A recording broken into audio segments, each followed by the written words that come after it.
Welcome to episode 2, guys. We've got Hersey Hoops Coach Scott, James Nolan, who is a senior and forward for the Hersey varsity basketball team. How you guys doing today? Doing great. Happy to be on here as always. Perfect.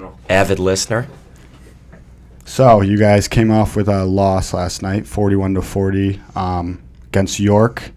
Are you guys ready for tonight's game, or still trying to recap the game last night? Yeah, I think at this time of the year you have to have a short memory in terms of correcting some mistakes from last night, but also moving forward and embracing today as a new opportunity against another tough team in Cary Grove that will certainly be ready for us. Yeah, what a lot of us were saying after the game yesterday was it's not like football where it's like a whole week.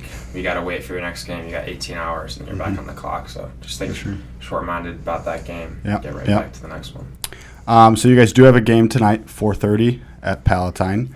And then you have another one on Black Friday, I believe. Mm-hmm. I know everyone will be shopping, but go support them. Go to the game, which is on November 29th. So with those two games coming up, what do you think you're going to do differently from yesterday?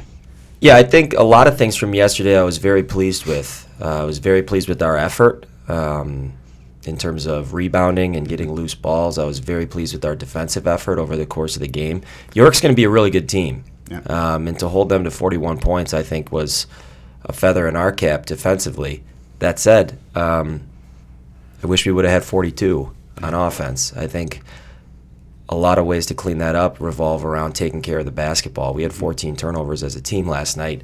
That's 14 possessions when you don't get a shot. So going back to the drawing board with that, we might see a little bit more man defense in these next two games, but we have to be prepared for both, and I think that that's something that is really important, to be adaptable offensively and take care of the basketball and get opportunities every possession. Yeah, I think if we play defense like we played defense last night, like you said, holding a good team in York to 41 points is pretty good, but we got Cary Grove tonight, who obviously is a very solid team, and I feel like we need to be able to score the basketball a little bit better and take care of our possessions and open free throws and just easy points that are coming. So you guys are satisfied with your defense, you say, last night? Yeah, I wouldn't use satisfied. I think we could always improve, but I was pleased with the defensive effort that we put forth last night. Sure. At the beginning of the game, actually, York went on a 9-0 run, but then after that, you guys came back and controlled pretty much the rest of the first half. What do you think were some big factors of that? Yeah, I give our bench a lot of credit. We started off a little slow, and they scored off some turnovers offensively, and like you said, I jumped out to an early lead. I give our guys a lot of focus, or a lot of credit for keeping their focus and staying the course.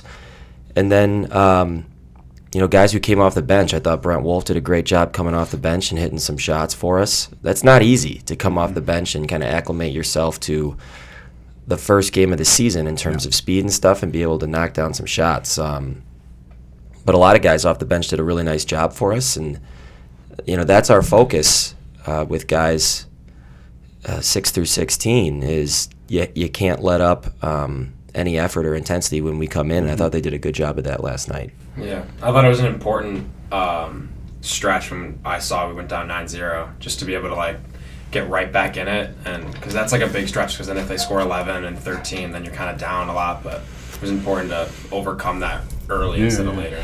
So, what did you guys think you did better in the second half than the first half? In the second half, I think we got some shots. I think our legs got to us a little bit, and that sometimes happens in November, where those same shots weren't falling that went in the first half. Defensively, I think we made things tough for them. There was that stretch in the third quarter where I thought Shockey did a nice job of getting his shots and kind of taking control of the game a little bit in the late third, early fourth when the game was within one possession. But like I said, we battled. We battled till the end, and that's really, as a coach, the number one priority that you're asking for. Yeah, I think in the second half we did a really good job rotating over on defense. In the first half, we started off, obviously, like you said, a little bit shaky, but the second half I think we only had 2 points that for a stretch of that, but York I also don't think scored for a while, so it was just kind of back and forth. the start of the third quarter, like you said, you guys were on a cold streak with only scoring 2 points. That whole quarter, if I'm not mistaken. What was the biggest factor in your opinion that caused this to happen in the third? Yeah, I thought the point of their zone, Jeff Grace did a really good job on the basketball. His on-ball defense at the point of that zone really, I think, disrupted our offensive flow and made the passes that we were looking for difficult to make, and they got a lot of deflections that disrupted our offense in that way. That said, teams are going to be good defensively. I think we have to be better offensively and sharpen our axe a little bit that way. But I think they did make it tough, and that zone is tough to go against, certainly at any time of the year, but most specifically in November. Yeah, I also think when we came out of the third after halftime, we weren't necessarily running our stuff as sharply as we could, and kind of were like dribbling too much at the top or not coming to get the ball when the guy needed help, and I was kind of noticing that in some of our guys. And that's really all I got for that cold streak. Yeah. So, Coach Scott, you do like to stand the entire game. Is there like a reason for that? Obviously, most coaches do that. Is it just like the passion for your game? It's just like natural, or you know what, Max? I wish I didn't stand up. I watch games on TV and I see coaches sitting down and calm and composed and controlled. I wish I could do that. Maybe that'll come in time, but right now, again, I just get emotionally involved in the game like a lot of these guys do. Now, like catchers stance a lot too. So it's kind of I think I burn a lot of calories during a game. But I think I want our guys to be able to look at the bench during a game and find strength and not find that they're going to get yelled at or screamed at. But right now I can't help being directly involved by standing up. I think that's something that's a habit of mine that. Maybe we can alter a little bit moving forward, but that's just kind of a habit I have to get used to myself. So, just trying to lively up the team. You think? Yeah, bench? I think kind of they feed off the energy of the bench a lot of times too. So, like you said earlier, York was a big zone defense team on the press. I believe it was like a 3-2-1, something like that, right? And then they were playing a 1-2-2 on when you guys were coming down. They weren't pressing. What do you think was the key to breaking a tough zone defense like what they had? Yeah, I think the key to breaking a tough zone press in any way is to get the ball in the middle where the zone is weak. I think the middle and then ultimately the corners where you can get some shots, but they have a lot of length and they're very active in it. A lot of teams play zones and get lazy within those zones. I think York does a really good job of staying active and using their hands and using ball pressure to disrupt the flow of any zone offense. Yeah. And one thing we practice all the time is pass fakes and ball fakes, because with a zone, if you can ball fake good enough, the whole zone will shift. So just kind of stuff like that, just little details to be able to get the zone to move out of position. For sure.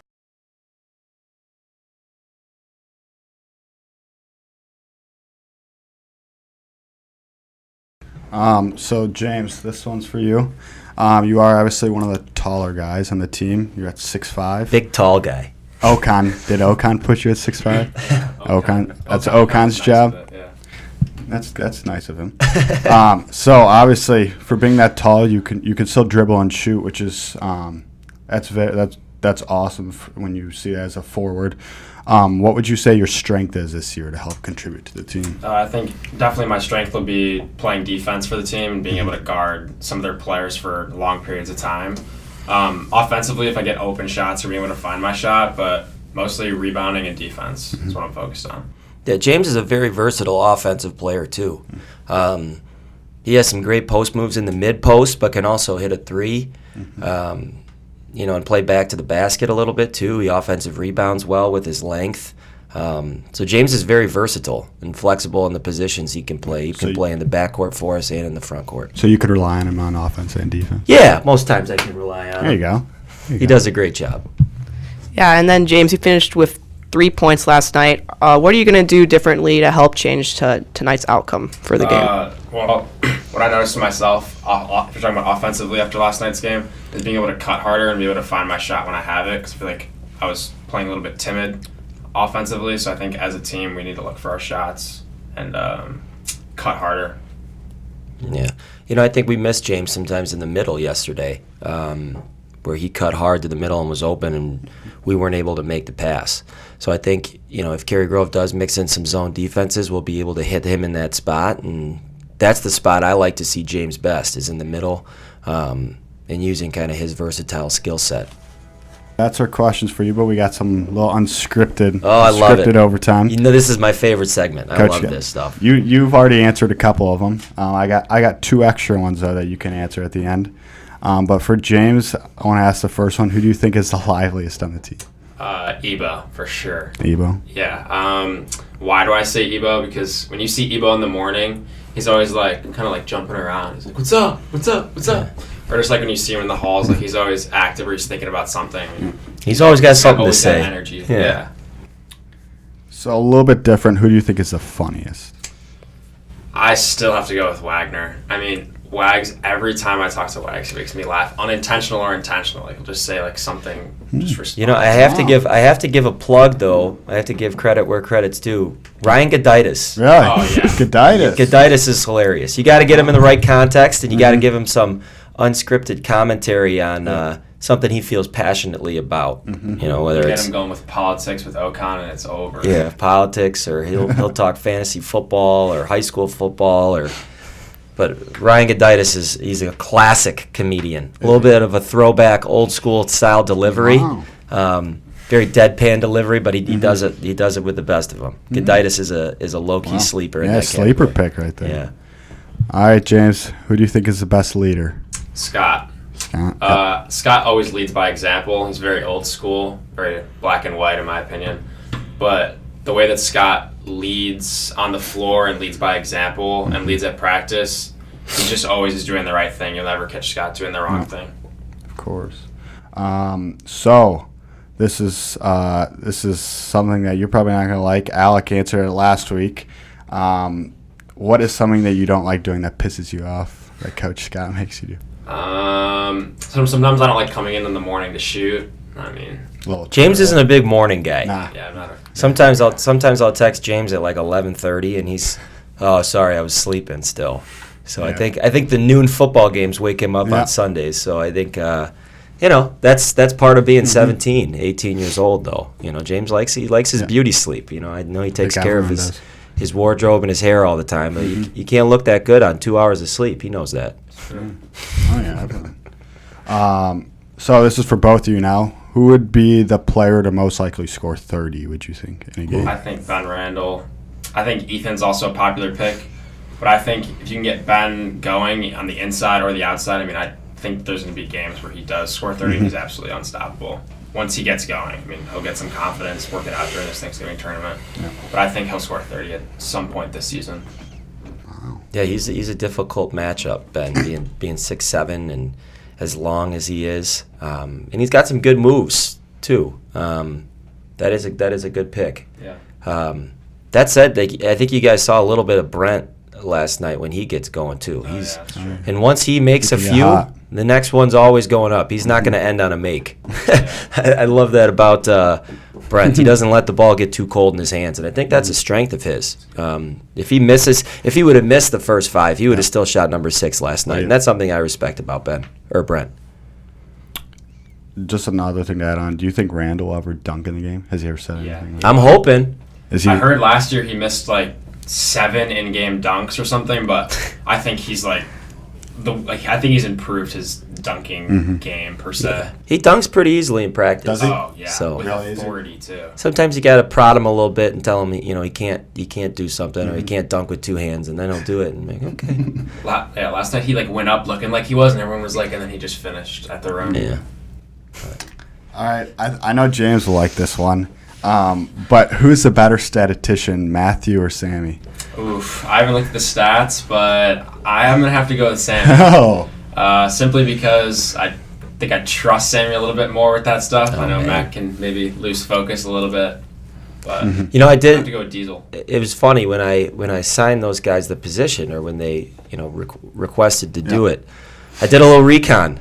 I did a little recon with their teachers, and Miza does a great job in his classes and stuff like that. But I think Hanksler's a little bit more detail oriented. Yeah, so for sure. technically, if we want to get down to semantics, Hanksler is the lead statistician, and Misa is. There you go, Diesel. He's a big, handsome assistant.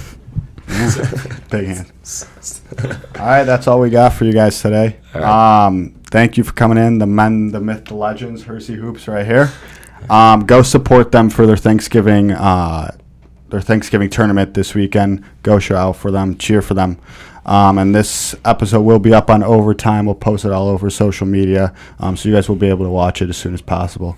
Thank you for coming in, guys. Thanks again for having us on, guys. Thank you. Of course. All right.